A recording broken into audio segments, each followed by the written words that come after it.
A very good morning and welcome to the Breakfast News on Rajya Sabha Television. I'm Aishwarya Kapoor with you. Well, a battle to rule Manipur has begun.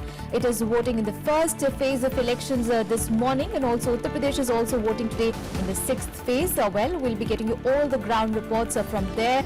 Let us begin with the headlines. Voting underway for first phase in Manipur and sixth phase in Uttar Pradesh. 38 seats voting in Manipur, 49 in Uttar Pradesh.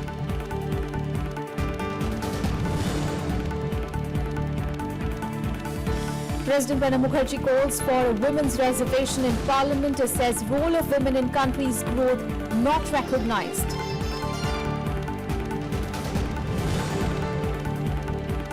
Election Commission rejects AIADMK response on Sasikala's elevation. Says TV Dinakaran, who signed reply, not an office bearer as per records. India asks Pakistan to follow international norms after Islamabad seeks more information on alleged spy Kulbhushan Jadhav and refuses to extradite him.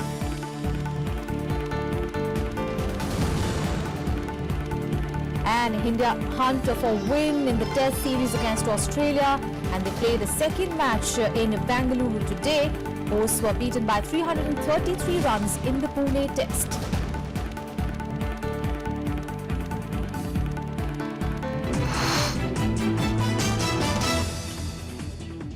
Well, a big voting day today. Well, first phase of elections in Manipur and the sixth and penultimate in Uttar Pradesh. Well, first, voting is underway in Manipur for the first of the two phases of elections. Well, 38 assembly constituencies covering both the Imphal Valley and the hills are voting in this phase. Now, 168 candidates are in the frame, mainly from the Congress, the BJP, the CPI, CPM and other political outfits, including Irom Sharmila-led Praja Party. Well, the elections are being held in the backdrop of economic blockade in the state since November last year. The United Naga Council imposed a blockade is against the state government's decision to carve out 7 new districts. All right, let's go at more information from Akilesh Suman, who is joining us live from Manipur. A very good morning, Akilesh. You've been camping in Imphal and now the day has come. Well, this election coming in the backdrop of economic blockade really imposed by the United Naga Council, and also a debate on the agreement between the centre and the NSC and IM.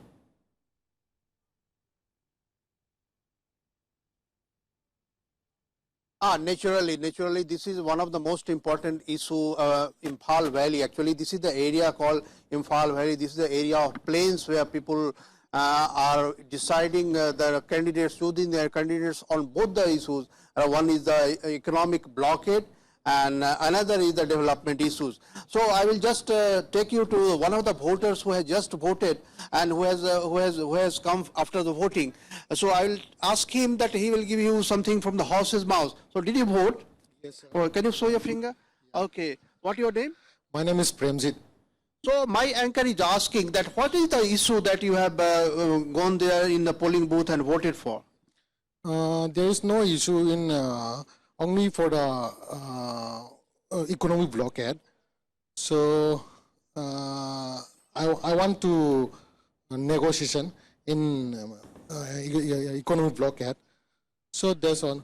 So as far as you can understand that economic blockade is a major issue because it is impacting lives of the people every day, and now they are not getting essential materials that is important for them in daily life. So economic blockade is one of the major issues in this Imphal Valley area. And other than that, people are choosing on the basis of candidate and also on the basis of party, and they want that some sort of negotiation agreement should be reached with United Naga Council so that blockade is removed, and all other expectations of the people like development issues, infrastructure is in very bad shape in Manipur, so that should be initiated once the new government comes in the fore again. Akilesh, of course, that apart, now ethnic equations also play a very big role in assembly elections. So now Metis here form a major chunk of the voters in 40 seats, and Naga in 20. There are also Kukis and 30 other tribes, and that are also going to be decisive.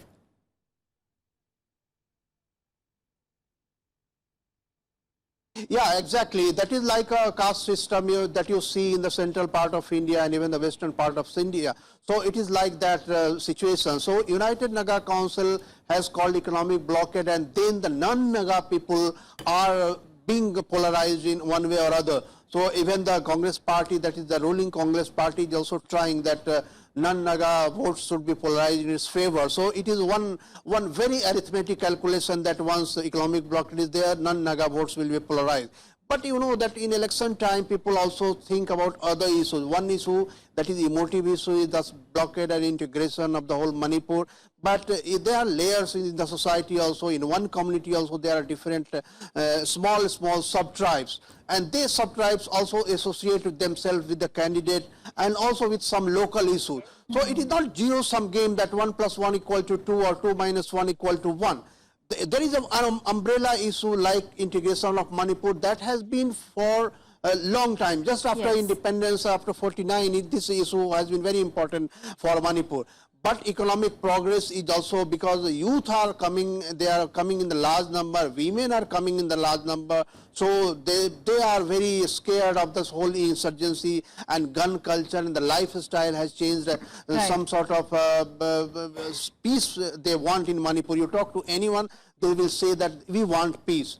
In whatever manner, you have to negotiate with the people who are going underground. So it has been very prevalent culture in Manipur that people go underground, they associate with some ideology on the basis of their community. So these are the issues that is hammering the mind, and once BJP and Congress are fighting against each other vehemently, and Praja Party has come into the fore, and this is the constituency where I am standing. It is the bastion of Praja Party convener Mr. Arendro.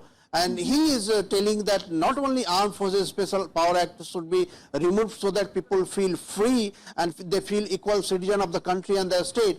Also, he is raising the question of corruption prevalent in the society, not only in the normal day-to-day administrative functioning, but also in electoral functioning. He is trying to raise this issue. Absolutely. So number of issues really on the minds of the people. Integration and economic blockade as well as corruption are playing in the mind of the people. Absolutely. Number of issues. There is the issue of corruption, there is the issue of economic blockade, there also the agreement as well as development issues. Number of issues on the minds of Manipur people today as they're going to vote in the first phase of election. Of course, the Prime Minister Narendra Modi also appealing to the people to come out and vote in large numbers. Thank you so much, Akilesh, for joining us this morning. It's just obviously 1 hour into the voting and the people have just started coming in, but we'll keep getting an update on what is happening in Manipur. Meanwhile, polling is also underway in Uttar Pradesh for the 6th phase of elections today, while 49 seats are spread across 7 districts are voting today.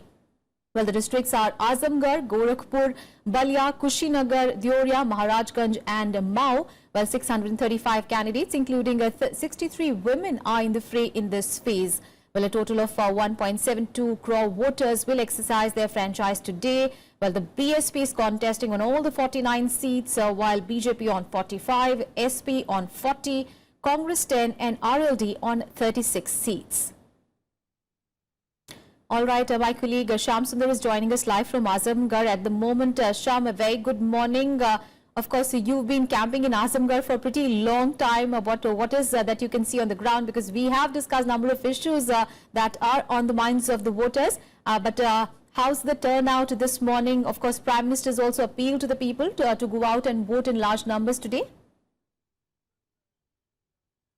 Aishwarya, we are in DAV College of Azamgarh, and it's a model polling station. You can see behind me that carpets are rolled out and there are balloons. There is a medical camp and drinking water is also provided here. All senior police officials have inspected this booth from morning. Now, some senior police officials are here at the polling station. In large number, people are coming from morning itself, including the women, people from the minority community, and young and first-time voters also. And especially on this booth, arrangements are made for specially challenged people. And one of the such voter is with me after casting his vote. दादा, अपना नाम मुझे बता दीजिए. छविनाथ चौबे मेरा. छविनाथ जी, कोई किसी तरह की कोई परेशानी तो नहीं वोट डालने में? कोई दिक्कत नहीं. कैसा है इंतजाम यहाँ? बहुत अच्छा है. सभी लोग हेल्पिंग नेचर के हैं, हेल्प कर रहे हैं. सुबह सुबह आप नहा धो के तैयार होके वोट डालने आए हैं. कौन से ऐसे मुद्दे हैं जो आपके दिमाग में थे जब आप वोट डालने गए? मुद्दे ये मेरा अधिकार है मतदान करना जो है उस अधिकार का हमने उपयोग किया जो है करना चाहिए जो है लोगों को सबको और जो वो चाहते हैं स्टेट के हाँ वो तो अपने अपने जो है सबके अपने विचार होते हैं हमारे लिए कौन नेता ठीक है कौन नहीं है वो अपना उस हिसाब से डालते हैं लोग So he talks about the responsibility of a voter. He says that different voters may have different choices as a leader, or they have different issues. But everyone should come and vote, and that is their right and responsibility both. Aishwarya. And Sham, there are a number of districts in this particular phase in which the areas are bordering Nepal as well. So number of security concerns there as well. In those areas, what kind of security arrangement has been put in place? Well, security arrangements are elaborate, especially the Nepal-India border is sealed and sensitive zones are identified, and central paramilitary forces are deployed on those areas, and there are mobile police stations which are going into those areas in regular intervals. So there are elaborate security arrangements for today's polling, Aishwarya. Shyam, before you go, I want to ask you one question now. Of course, Azamgarh is SP's stronghold, but you know the number of reports that are coming in about Gayatri Prajapati who has actually absconded, and you know, is that issue somewhere playing in the minds of the voters? Have you been able to said that the law will take its own course and Prajapati should surrender? So these issues, of course, these issues matter, but as far as this phase is concerned, and Azamgarh, Mau, or you talk about Gorakhpur, there are different issues, and especially local issues are there which are playing in the mind of voters when they are going to vote. When we were talking to people in Azamgarh, employment for youth is a big issue. They say that they have to go out for looking to look for the jobs, and if jobs are provided here, that will help them. And then they need university here, because there is a university in Gorakhpur, but here there is a very old college, National Shibli College. They demand that that college should be given university status. So there are different issues, and then there are different kind of coalitions made by the different political parties. Few people, most of the voters are divided on caste lines or on different issues. So of course Gayatri Prajapati can be one of the issues, but in this phase local issues are on the top of the mind as far as voters are concerned. All right, local issues on the top of the mind of the voters in Azamgarh. Thank you so much, Shyam, for joining us this morning. We'll keep coming back to you in the subsequent bulletin. You keep tracking all those developments there. Meanwhile, my colleague Kriti Mishra is also on the phone line with us. So she's joining us from Gorakhpur. Very good morning, Kriti.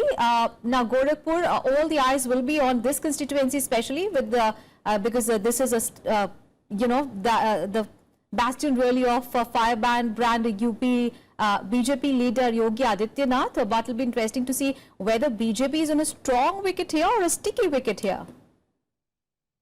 So right, Aishwarya, this has been the undisputed territory of five-time BJP MP Yogi Adityanath. He's been winning consistently. He enjoys the considerable clout. And it's not only about him. In fact, he has started an organization called Yuva Vahini in 2002. Since then, it has also enjoyed, not particularly in Gorakhpur, also joining areas in eastern Uttar Pradesh. So winning for him has never been an issue. It's about the margins and also the considerable influence that he exercises, in fact, even in the assembly segment. So certainly, his prestige is at stake. But there have been figures because a lot of his supporters feel that BJP hasn't given adequate representation to their guru, to their leader. So, of course, there were reports that a lot of dissatisfied candidates would feel their candidates and several candidates to mark prospects of the BJP candidate. But, of course, Yogi Adityanath has been saying that there has been no rift, there's no wedge.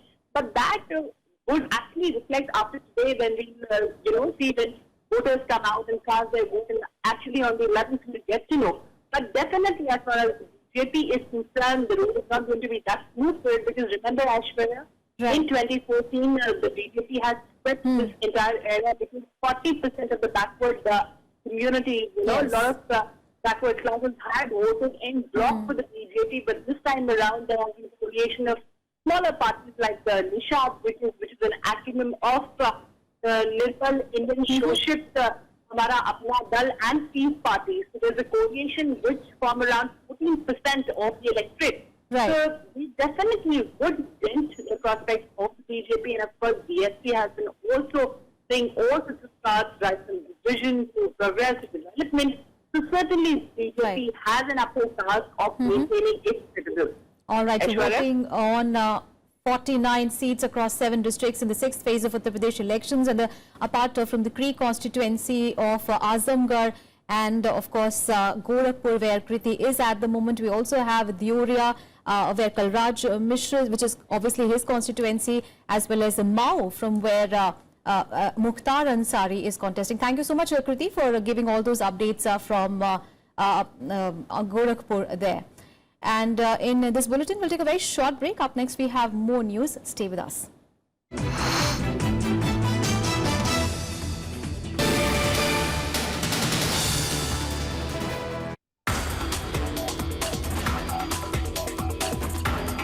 Optical fiber today is our major activity. We have developed an equivalent Indian clay. We export 40% of our production in this country of these tiles, and there is no imported component today in that tile. The savings estimated is around 2,100 crores per year, that too in foreign exchange. Watch Eureka with Dr. K. Muralidharan, Director, CSIR, Central Glass and Ceramic Research Institute, only on Rajya Sabha television.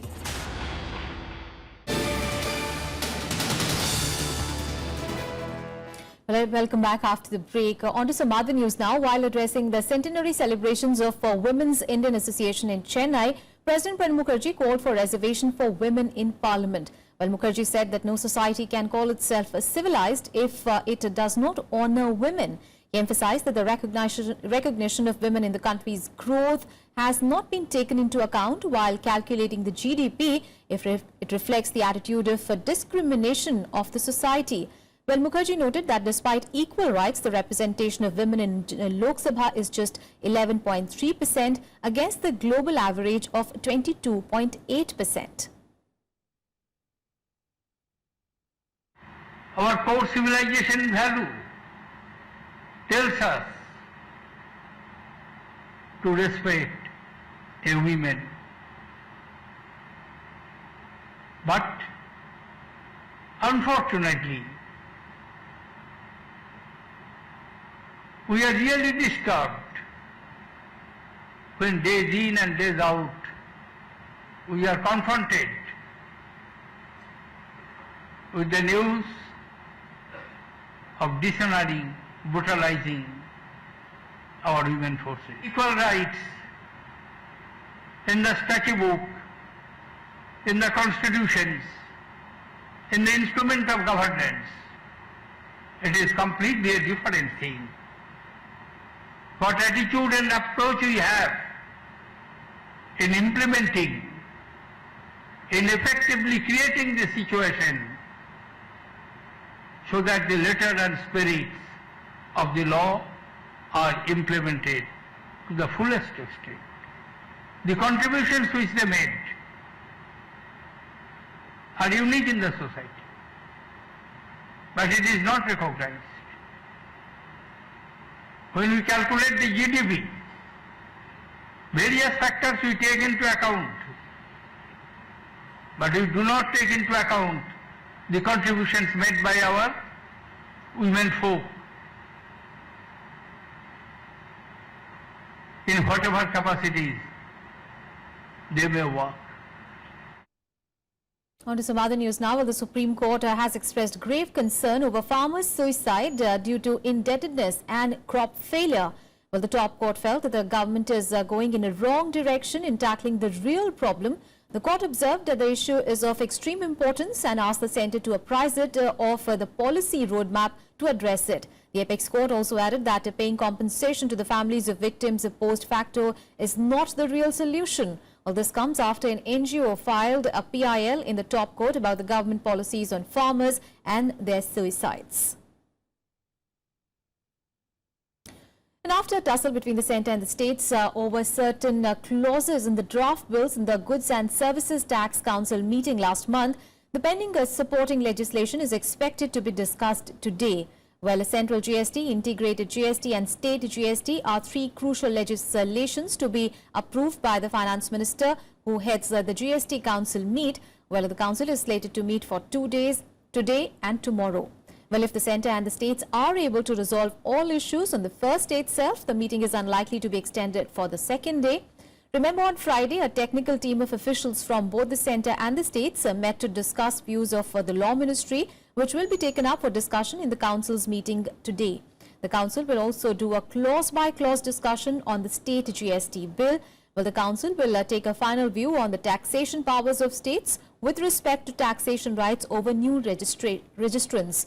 The finalization of the draft bills is crucial for ensuring the timely introduction of these bills in the second phase of the budget session of Parliament, which is scheduled to commence on 9th of March. And the Election Commission has refused to accept the reply filed by AIADMK on behalf of imprisoned Party General Secretary V.K. Sasikala. Well, the party's reply is to a plea challenging her appointment as the party's General Secretary.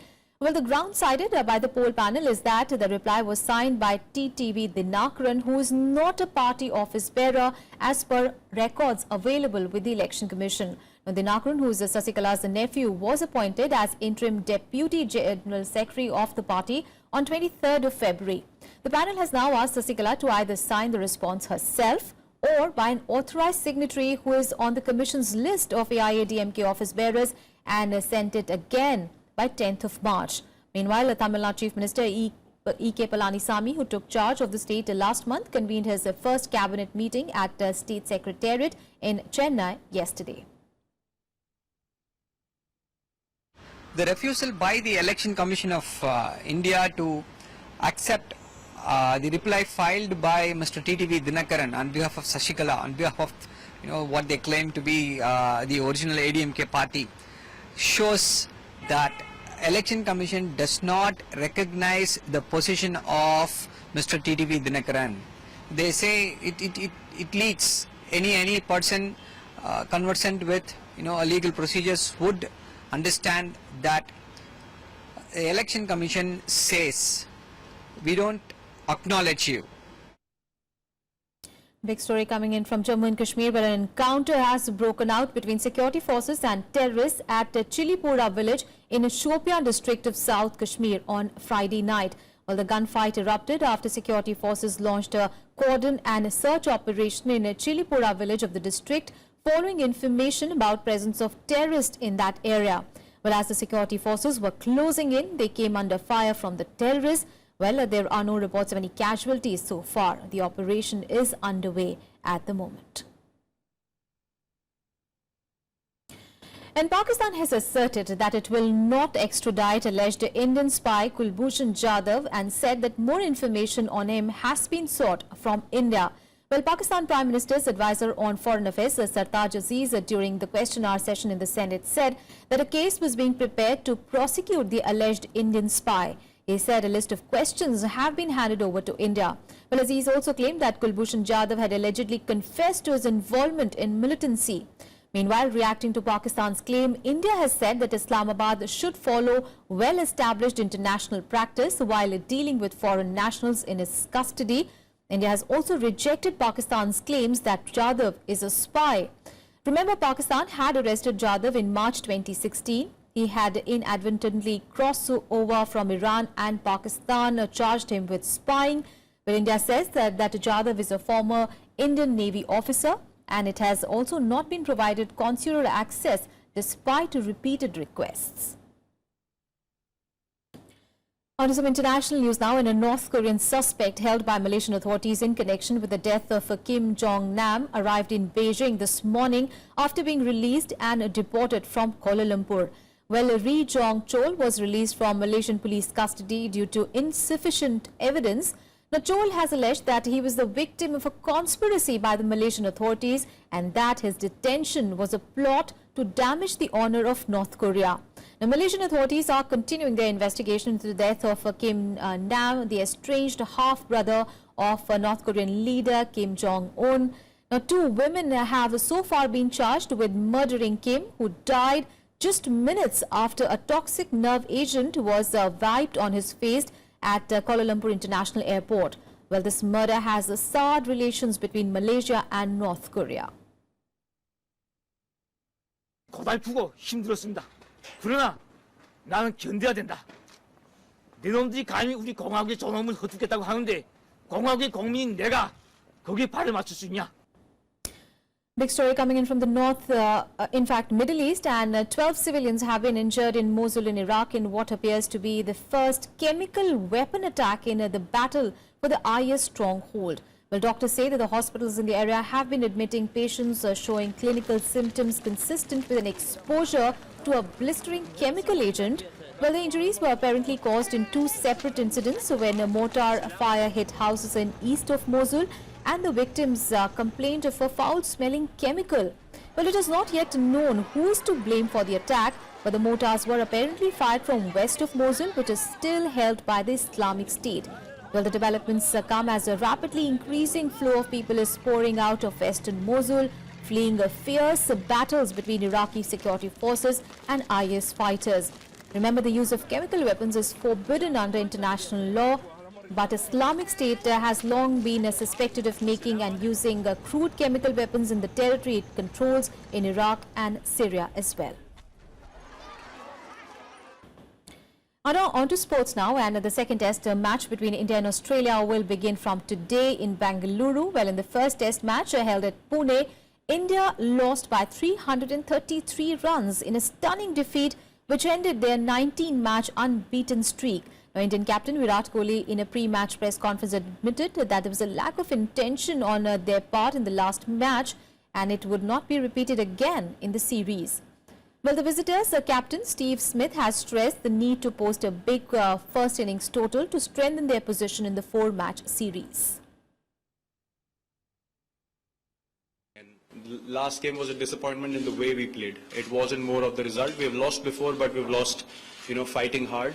But when you don't have enough intent during the game and you lose the game, that's when it hurts you. So I think that's all that we made of it. The comments or the headlines don't matter to us. They never have, and we don't base our cricket on that. So we know that India are going to come back hard at us. There's no doubt about that. They play very well here at home, but I know from our point of view we can take a lot away from the way we played last week. There were some very tough conditions and the way the boys adapted to those conditions was spot on. So, we're going to have to start again and start well from ball 1 here. And that's it in this news edition, but news and updates continue on Rajya Sabha television. Thanks for your time.